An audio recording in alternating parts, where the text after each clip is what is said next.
काली कंकाली को मानने वाला, शंकर जी को मानने वाला, प्रकृति की पूजा करने वाला, सूर्य को मानने वाला, गंगा को मानने वाला, तुलसी को मानने वाला, पीपल को मानने वाला, बट को मानने वाला, ये सब हिंदू ही है। आप कोई भी नाम दो, ये आपका मन है। ऐसा विषय चलता है, एक बहुत बड़े वर्ग को कहा जाता है, कहने वाले चंद लोग ही हैं, लेकिन कहते हैं कि हम हिंदू नहीं है। और वो कौन ऐसी बात बोलते पता है?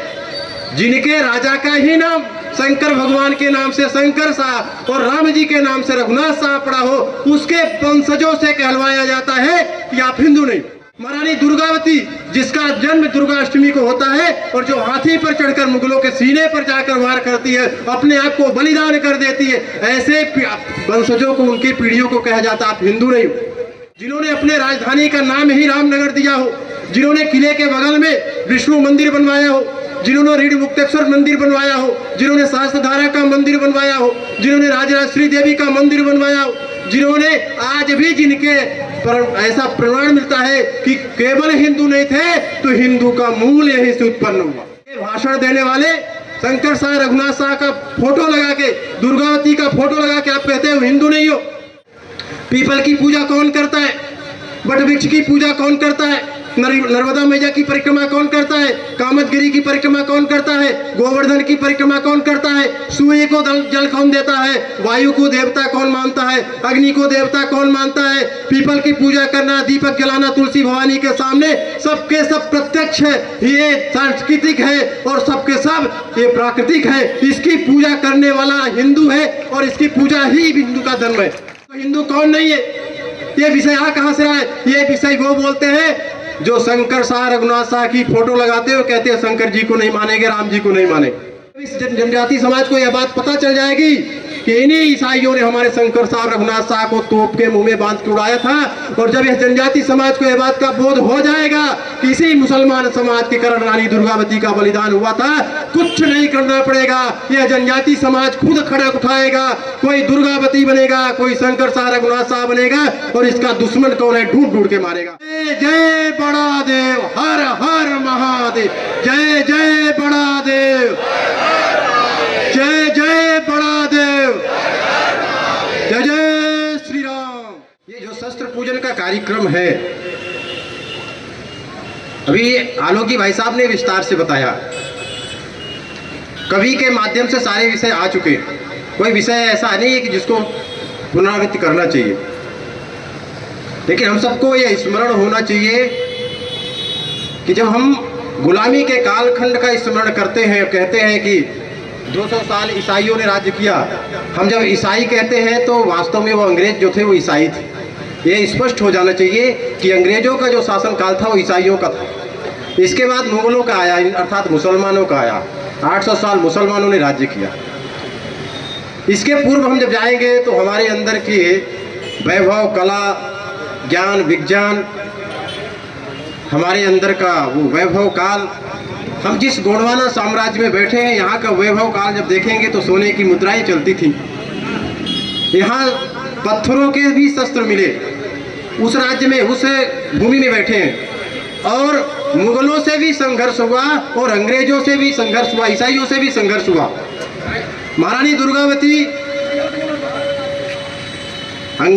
मुगलों से लड़ती है। अकबर का शासन काल था और शंकर शाह, रघुनाथ शाह ईसाइयों से लड़ते। हम फिर कह रहे हैं अंग्रेज ईसाई थे, स्पष्ट होना चाहिए। अंग्रेज ईसाई थे, उनकी भाषा अंग्रेजी थी। तो इस धरती से ऐसी दोनों चुनौतियों को स्वीकार करके उनको मुंह की खानी पड़ी। उस राज्य में हम बैठे, इतना वैभव, इतनी कला, ज्ञान, विज्ञान। तो जब हम वहां जाएंगे तो मुगलों से लड़ने वाले और ईसाइयों से लड़ने वाले इस धरती में मिलते हैं।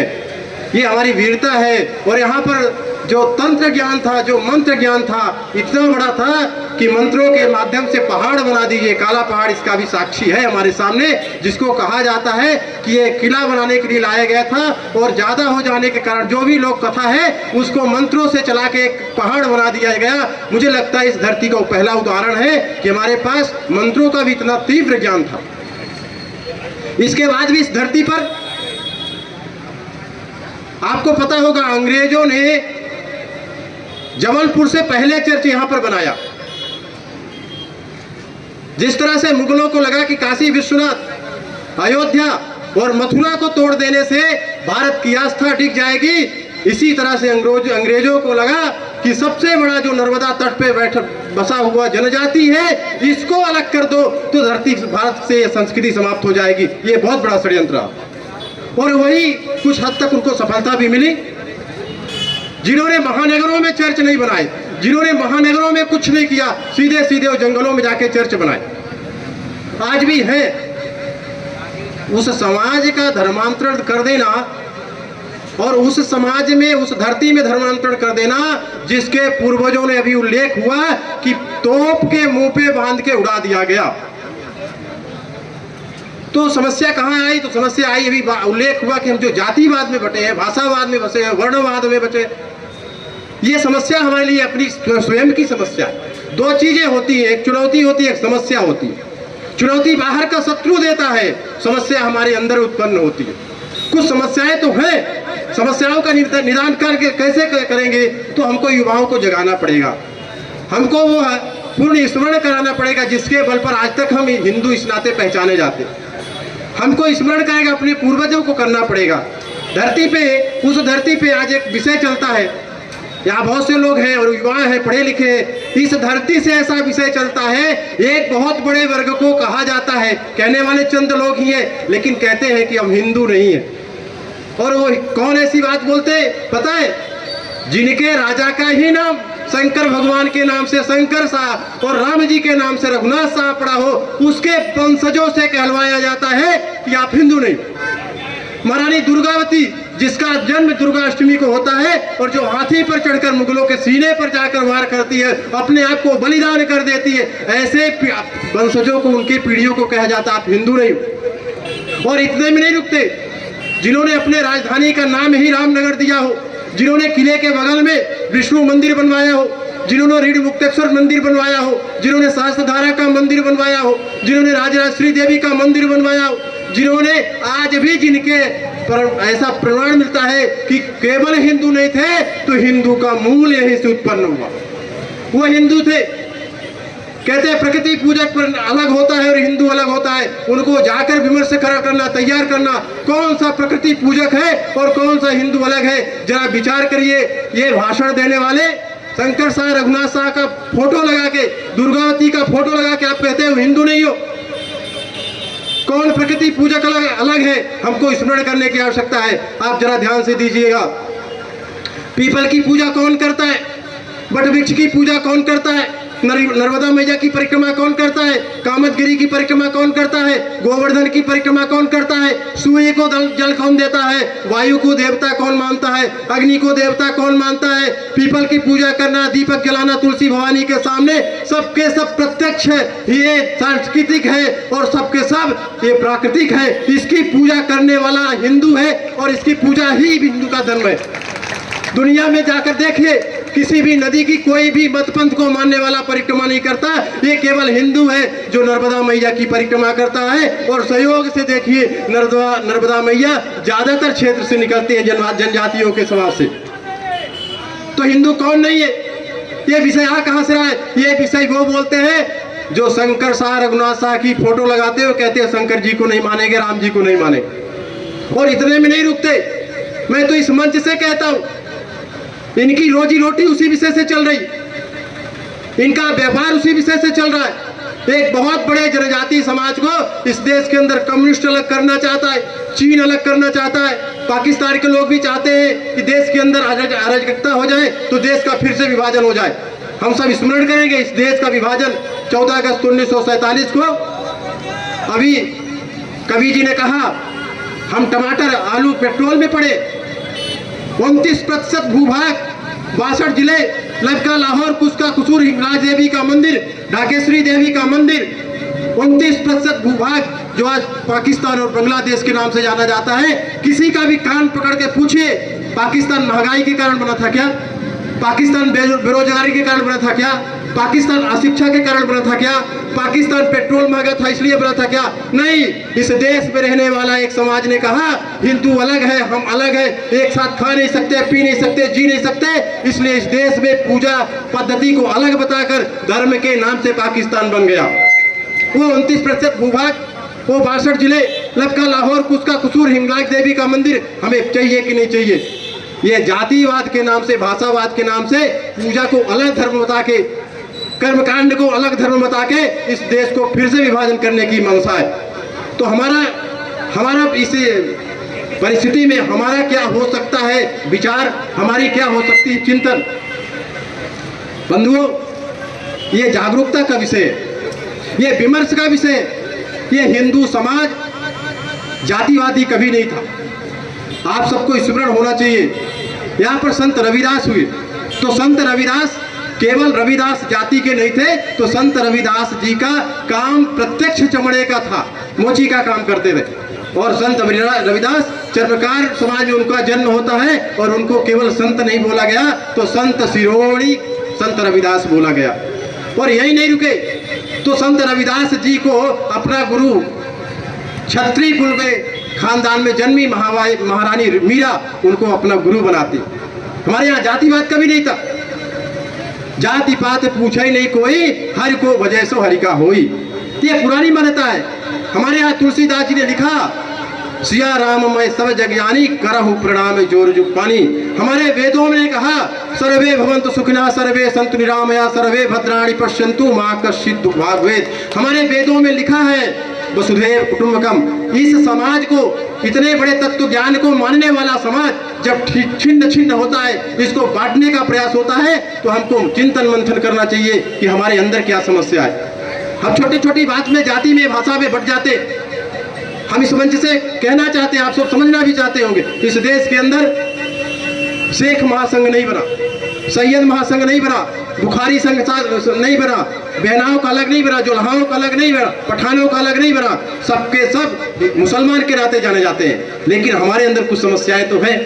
क्षत्रिय महासंघ अलग जा रहा, ब्राह्मण महासंघ, पटेल महासंघ, कुर्मी, और इतने में नहीं रुके, संतोष इतने में नहीं हुआ, तो अभी एक नया चला, महापुरुषों को और भगवान को भी जाति के अंदर बांटने का काम शुरू हो गया।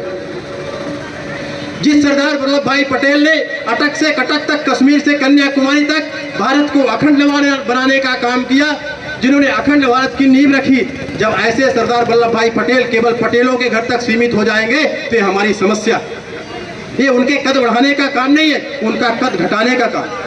जो शंकर शाह रघुनाथ शाह अंग्रेजों से लड़े, इस धरती की रक्षा के लिए लड़े, जिन्होंने काली की कविता कही, उस शंकर शाह रघुनाथ शाह को आप किसी एक जाति में बांधोगे तो उनका सम्मान नहीं है, उनका अपमान है। महारानी दुर्गावती किसी एक जाति का बनाने का प्रयास करोगे तो महारानी दुर्गावती के सम्मान नहीं है, अपमान है। इसी तरह से चल रहा है। महाराणा प्रताप एक दीवार में जा रहे, छत्रपति शिवाजी को मानने वाले अलग जा रहे।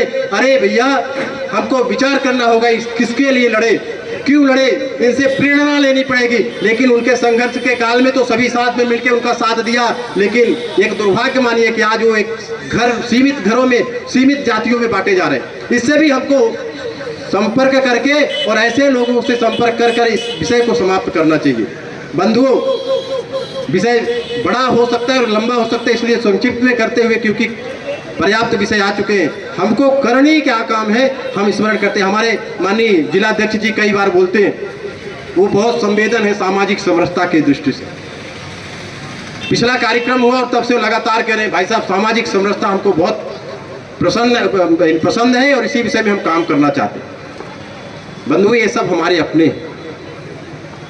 ये आज जो धर्मांतरित हो गए हैं पढ़ाई दवाई के नाम से, इनसे संपर्क करना पड़ेगा, कुछ हमको तैयारी के साथ जाना पड़ेगा। 84% ईसाई जनसंख्या वाला इटली, कोरोना में सर्वाधिक मौत इटली में हुई।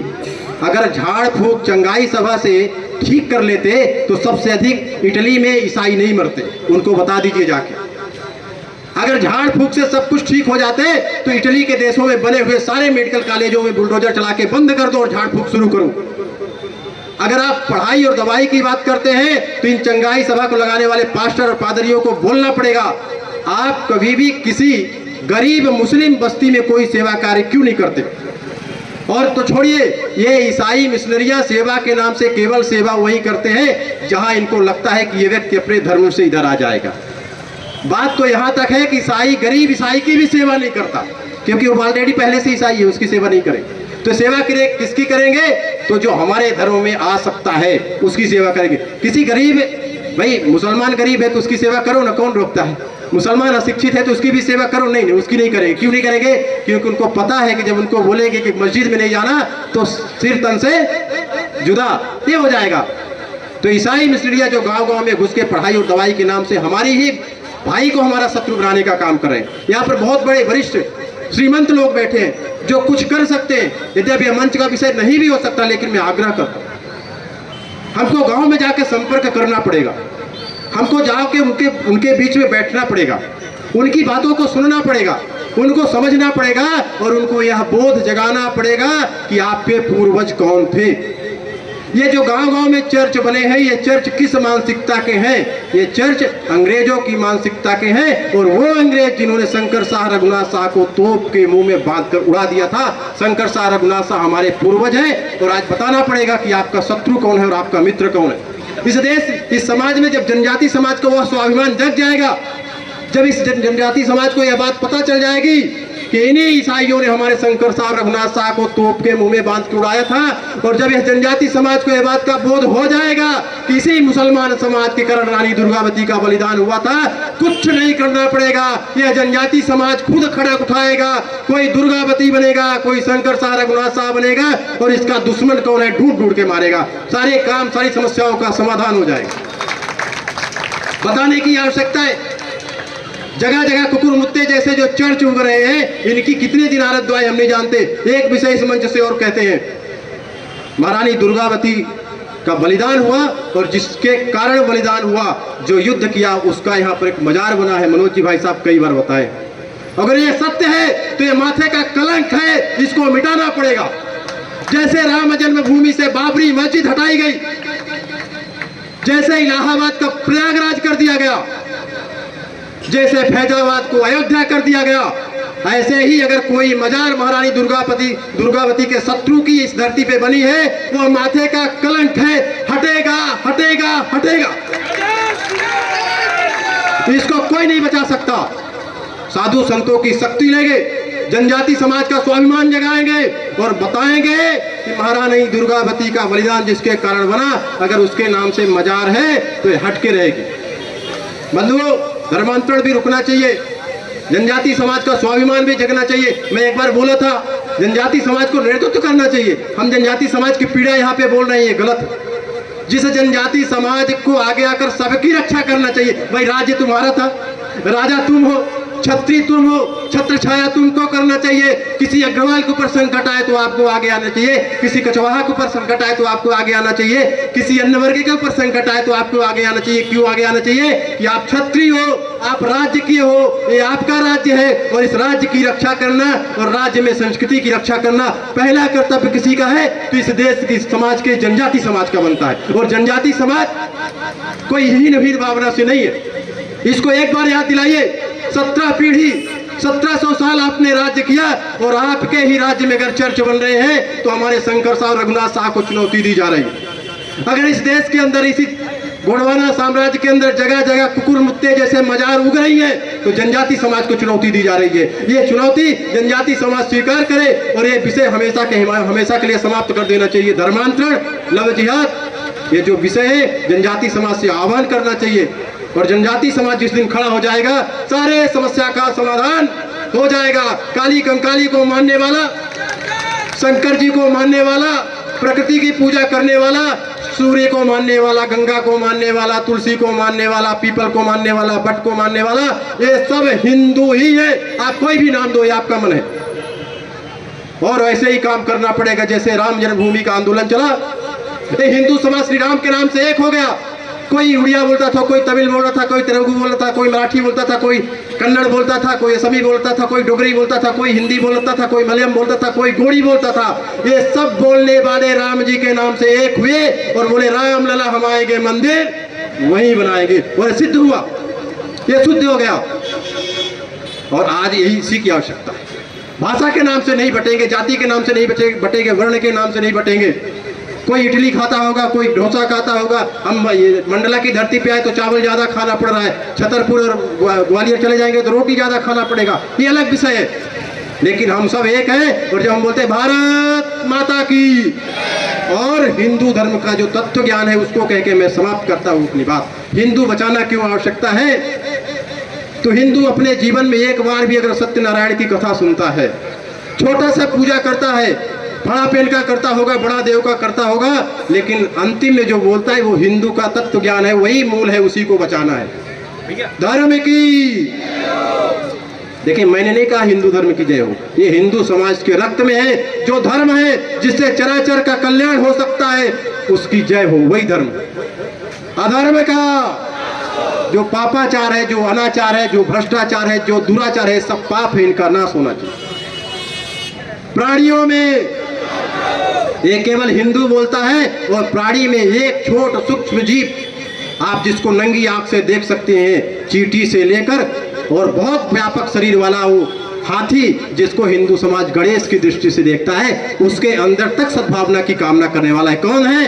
हिंदू समाज है। फिर हिंदू समाज क्या आता है? विश्व का, विश्व में पाकिस्तान भी आता है, चीन भी आता है, नेपाल भी आता है, भूटान भी आता है, अमेरिका भी आता है, तिब्बत भी, सबके सब विश्व में आते हैं। केवल धरती में एक संस्कृति है जो बोलती है विश्व का। इस संस्कृति को बचाना है तो धर्मांतरण रोकना पड़ेगा। धर्मांतरण हो जाने वाली बस्ती में नारे चले जाते हैं, धर्मांतरित बस्ती से यह भाव चला जाता है, धर्मांतरित बस्ती से प्रकृति की पूजा चली जाती है। मैं उनको बताना चाहता हूँ, आपको अगर कुछ बचाना है तो अपने बंधु को बचाइए, प्रकृति पूजा करने वाले को बचाइए, चर्च में जाने से रोकिए। यही विजय है, यही असली गौरव साम्राज्य की संस्कृति है। और शंकर शाह, रघुनाथ शाह, महारानी दुर्गावती को यही श्रद्धांजलि है। आप ही उनके उत्तराधिकारी तभी बन सकते हो जब ये सब काम आप करोगे। बंधुओं, मैं आप सबसे निवेदन करते हुए अपनी बात को समाप्त करता हूं कि चुनौती तो है, समस्या भी है। दोनों का मैंने अलग अलग विषय बताया। समस्या का निदान हमको अपने समाज के अंदर करना है, और चुनौती जो शत्रु से मिली है उसको भी ठीक करना। इसलिए शस्त्र पूजन केवल शस्त्र पूजन नहीं है, एक प्रकार से उनको बताने का काम है कि शास्त्र और शस्त्र दोनों जानते हैं। इस मंच का अभी राजेंद्र धुर्वे जी ने गीता के श्लोक से प्रारंभ किया था, और वह गीता के श्लोक हमारे जीवन में आने चाहिए।